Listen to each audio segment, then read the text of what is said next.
নমস্কার। শব্দ দূষণ ছাড়া আমাদের যেন আর কোনো আত্মীয় নেই, তবুও দরিদ্রের বিলাসের মতো কবিতা পাঠ আজ এই 2025-এর 8ই জানুয়ারি দেবাশিস এবং এর 8ম ভিডিও পাঠ করব কবি অমিয় চক্রবর্তীর শ্রেষ্ঠ কবিতা থেকে একটি কবিতা এবং আমার ধ্যানে ও নির্জনে সিরিজ থেকে 11 নম্বর কবিতাটি। প্রথমেই পড়ছি শ্রদ্ধেয় কবি অমিয় কুমার চক্রবর্তীর কবিতা সনেট। সনেট।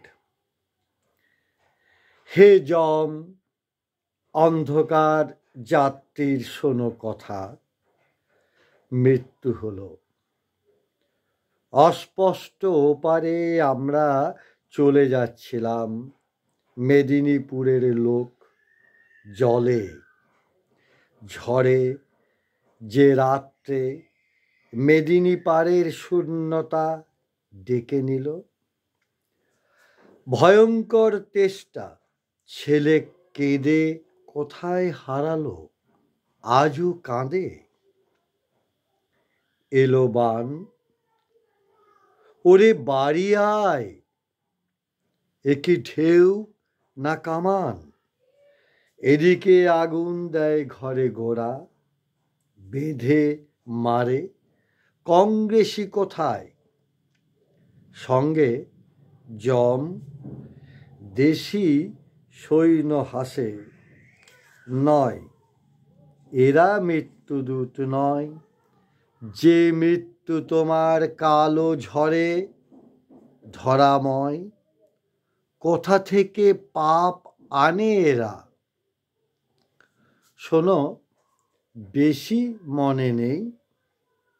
যম, ঘরনি কোথায়, ঘরে যেতে হলে পথ বলো, খুঁজবো কি করে।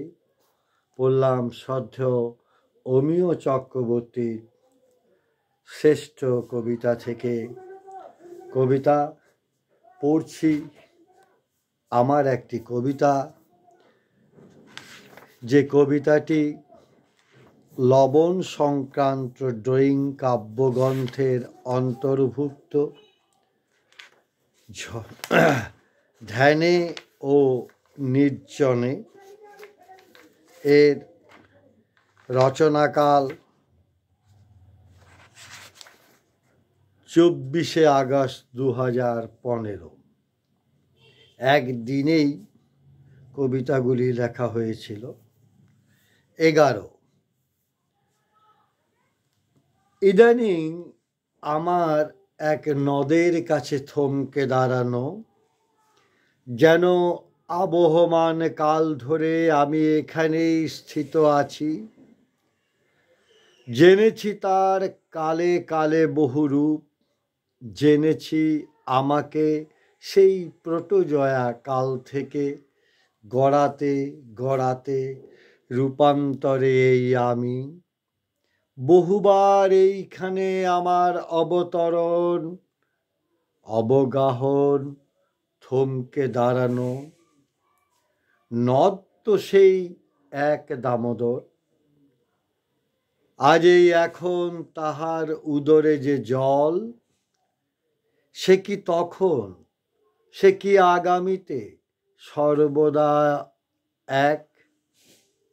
দেখেছি ঋতুতে ঋতুতে তার বর্ণে, আবেগ উচ্ছ্বাসে বিস্তর প্রভেদ। প্রতিদিনের নিজস্ব প্রতিবিন্দুতে সত্তার অদ্ভুত বেদ।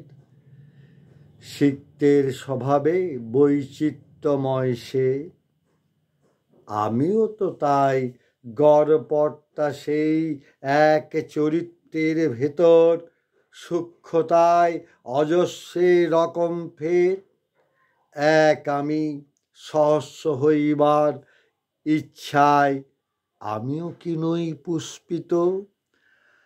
আমার ভেতর আমিতে প্রতিফলিত সেই পরম ব্রহ্ম, যাকে আমি জেনেও জানি না, এক আশ্চর্য রকমের পর্দার আড়ালে আমার খেলা, আনন্দে বিষাদে, আমার ভূমিকাতেও আমি পেয়েও পাই না খুঁজে সেই অখণ্ড ভূমিটি, যাকে যথার্থ উন্মোচন অন্বেষণে বেলা বয়ে যায়। পড়লাম আমারও কবিতা, কবিদের, কবিতার পাঠক ও শ্রোতাদের আমার শ্রদ্ধা ও ভালোবাসা।